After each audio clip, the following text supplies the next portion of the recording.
అనంతపురం నగరంలోకి గౌరవనీయులు ఐటీ శాఖ మంత్రి వారు నారా లోకేష్ గారు యువగలం పాదయాత్ర సందర్భంగా అనంతపురం అర్బన్ నియోజకవర్గంలో మొట్టమొదట కాలు పెడితేనే ఆర్డిటి సంస్థలోకి పోయి మంచు ఫెర్రర్ గారితో చర్చలు జరిపి దాదాపు 6 సంవత్సరాల నుండి మేము అనేక వినతులు వైఎస్ఆర్ పార్టీకి ఇచ్చాము, కానీ వాళ్ళు పెడచెవిని పెడుతున్నారు, మాకు ఎటువంటి న్యాయం చేయలేదని మంచు ఫెర్రర్ గారు ఆ రోజు నారా లోకేష్ గారికి తెలియజేయడం జరిగింది.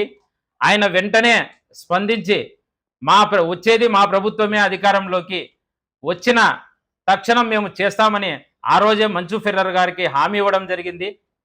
అదేవిధంగా ప్రజా సంఘాలు అనేక సంఘాలు పోరాటం చేసిన విధంగా కనీసం వైఎస్ఆర్ పార్టీ చేయలేదు.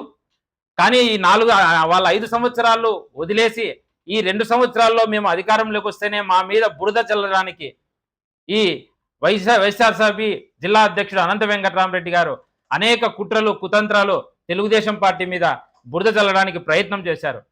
అనంతపురం అర్బన్ ఎమ్మెల్యే దగ్గుబాటి ప్రసాద్ గారు మిగతా ప్రజాప్రతినిధులు అందరినీ కలుపుకొని వెళ్ళి ముఖ్యమంత్రి చంద్రబాబు నాయుడు గారి దృష్టికి, నారా గారు లోకేష్ దృష్టికి, సెంట్రల్ గవర్నమెంట్ దృష్టికి పలు పర్యాయాలు ప్రజాప్రతినిధులు పోవడం వల్లే ఈరోజు ఇది సాధ్యమైంది.